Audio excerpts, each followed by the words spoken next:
Okay, we've taken for um, the database where they have the credit data. So that's part of your school stuff. This is example 4.19 pivot table statistics. So remember, we know how to do a pivot table. We highlight our area, our data.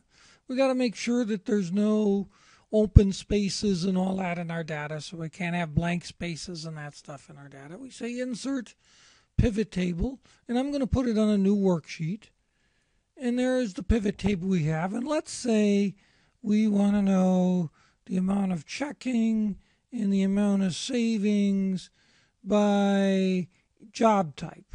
Okay, so we get a nice little table of management, what's their job type, whether they're management skilled, unemployed, unskilled. And here we have the total amount of checking and savings. Well, that doesn't tell us a whole lot. We'd like to know the average amount each person has. So we can go up here.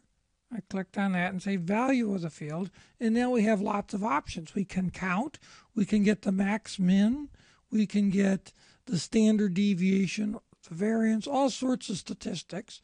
Let's just get the average because I think that's what I'd like to know, the average in each checking account. And I think I'd like to know the average in each savings account rather than the sum. Now, I can pretty this up a little bit by going up here to my numbers. And let's put it in currency to 2 decimal places. Okay, so now it has a little more meaning. Management, this is interesting. The unemployed actually have average higher savings than the management folks. But anyways, this whole purpose is to say, how do I make the pivot table? A reminder of that we should already know. But we can change these values by clicking on this and saying value of the field. I can change it to sum, count them, average, max, all sorts of statistical options there. Any questions? Let me know.